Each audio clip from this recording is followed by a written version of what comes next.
Actually दीदी का corona virus ना negative आ गया तो उसकी खुशी में सब पार्टी कर रहे थे। उसका भाई कैसे खा रहा है कढ़ाई में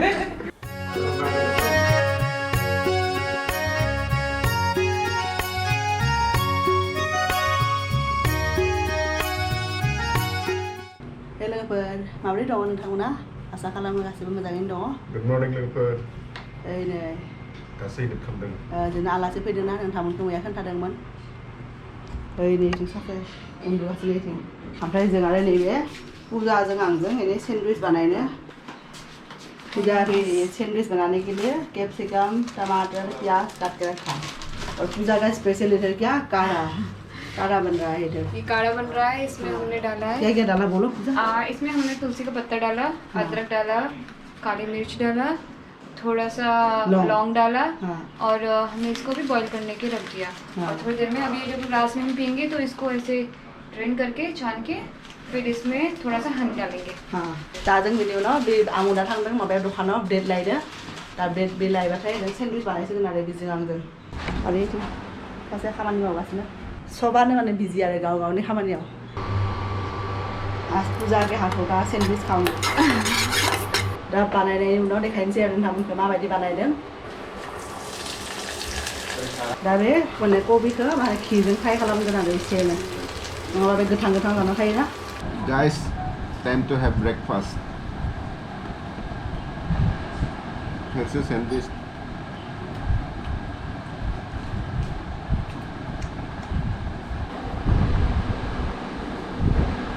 लोगोफोर आं दुगैखांबाय दा ओंखाम संनोसै सबबानो बिजि जाना दङ। इथिं पूजा भी ऑफिस का ही काम कर रही है। इधर ये दोनों देखो खेल रहा है सोए पड़े ये और इधर एक बिजी मैन अलग लेवल का इधर सिर्फ मैं ही फ्री हूँ फ्री नैबेहाय दालि माने मा होनो बयल खालामना होदों आरो दा मैयाथ' पनिर लाबोदोंमोन ना पनिर बानायाखै दा दिनै पनिर बानायनोसै बे पूजानि थाखाय आरो पनिर बानायनोसै आरो नैबे जों बेदर जाग्राफोरनि थाखाय माने बोरमा बेदर माथो नैथिं दाना खामानि जोबबाथाय बोरमा बेदरखौ संगोन आरो बियो आं दालिखौ बानायनोसै ओमफ्राय पनिरखौ बानायनोसै। लोगोफोर आं एडिटिं खालामनाया जोब्बाय दा दैना लाबाय नायनो फैदों मा बानायबाय थादों बे। आंथ' बानायजोबखाबाय दालि बानायबाय पनिर बानायबाय दा पटल आलु फ्राय खालामगासिनो दा बियो माने बोरमा बेदरखौ बानायगोन आरो स्पेसियेल पनिर पूजाया बोरमा बेदर जायाना बेनि थाखाय पनिर बानायदों आरो लोगोफोर दा बोरमा बेदरखौ बानायनोसै आरो आङो।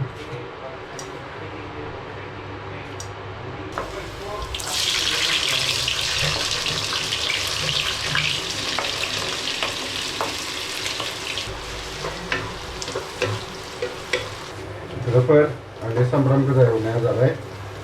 बेनिफ्राय दा बेयाव सामब्राम गुफुर होनोसै बेयाव मिक्स खालामना लादों आरो मिक्सियाव बे ग्राइन्डाराव मिक्स खालामना लादों आं बेयाव दोङो बानलु गोरान बानलु गोथां बेनिफ्राय हाइजें दोङो बेनिफ्राय सामब्राम गुफुर दोङो बेनिफ्राय दालचिनि तेजपत्ता बिलाइ आरो इलाइसि दोङो आरो जिरा दोङो बेनो आरो मिक्सार दा बेखौबो बेयाव फ्राय खालामगोन आरो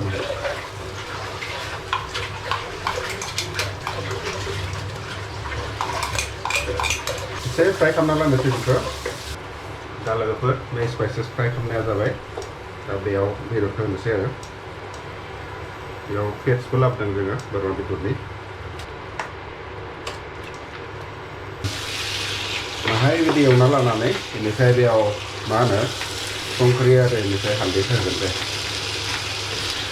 दुन्दिया जोबदोंमोन बेदराव होनो दा लोगोफोरखौ लाबोनो होदोंमोन लाबोबाय आरो आं खागासिनो आलासिफोरखौबो बाहायदों फोरा दिनै हालदै संख्रि होनोसै बेयाव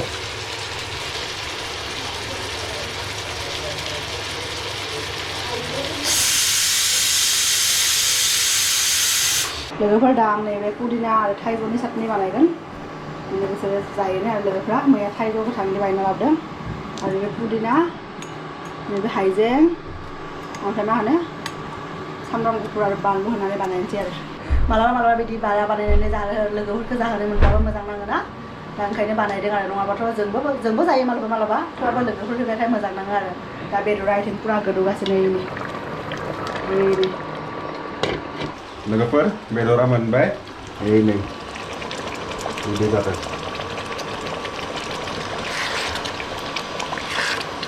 दा बेयाव दुन्दियाखौ होनोसै आरो आज का खाने में हम लोगों का पनीर ये पता नहीं क्या चीज़ है आलू करेला परवल अचार और ये इधर मटन और यहाँ दाल और खाने वाले लोग देखो सबका शकल देख लो खाने वाले चटनी और चटनी भी चटनी भी है सब खाने वाले लोग और हम भी है हम सबसे ज्यादा खाएंगे आज ठीक है दाल दे दो पनीर को टच नहीं करना दे दो एक्चुअली डीडी का कोरोना वायरस ना नेगेटिव आ गया तो उसकी खुशी में सब पार्टी कर रहे थे उसका भाई कैसे खा रहा है कढ़ाई में लोगोफोर दा ओंखाम जाखांनानै 1.5 घन्टासो जाबायना दा बे लोगोफ्राबो माने हजम जायाखैनो आरो कफि लोङो आरो ग्रिन कफि कापसे बानायदोंमोन आरो आं सानदोंमोन बिसोर लोङा दा सोंनायाव बुंबाय जे लोंगोन दि होननानै दा नैबे साथाम जोंनि इसबायना ओमफ्राय बे लोगो सानै आरो अर्जुनजों ओमफ्राय पुजाजों लोङोनो आरो दा ओंखायनो बानायबाय थादों ग्रिन कफि बेथिं आं गाइखेरखौ फुदुंगासिनो ओइ नै लोगोफोर जि अखा हादों थान्दा थान्दा अरे ज्यादा भीगना मत मेघा पहले से तुम्हारे यहाँ कैसे डांस करते हैं ऐसे करते हैं ना कौन सा कुछ डांस होता है ना उधर पे हाँ बिहू ये बिहू है हाँ ऐसे ही हाँ ऐसे ही करो असम का मतलब वो फोक डांस बिहू मेघा में आओ भाई ज्यादा भीगना मत पूजा एकदम आसामनी बिहू मसाला ले दे मैं बस ट्राई कर रही थी ऐसे ऐसे डांस करने का मतलब ऐसा बारिश गिरने से बहुत अच्छा लगता है ना मन को हाँ, सुकून मिल जाता है अंकल कितना अच्छा भी ना सब हाँ। बाहर के क्योंकि भाई दिल्ली में ऐसा बारिश मिलना बहुत मुश्किल है मुश्किल है और हमें मिल गई यार हम बहुत खुश हैं लेकिन हमारे आसाम में तो मतलब बारिश ही बारिश मतलब खत्म ही नहीं होता मजा आ गया हाँ। मौसम ठंडा हो गया आज मतलब सो के अच्छा लगेगा ना ठंडा ठंडा ठंडा लोगोफोर नै खान्थालनि सब्जि बानायबाय थादों लोगोआ बानायदों आरो दिनै बिसोरखौ बानायनो होदों बेयाव खान्थाल दङ ना इदि आरो बेखौ बयल खालामना लादों बेनिफ्राय आरो टमाटर होनानै बेखौ कमप्लिट खालामगोन आरो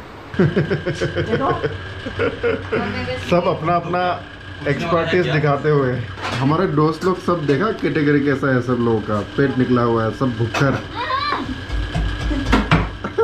मेरा नहीं है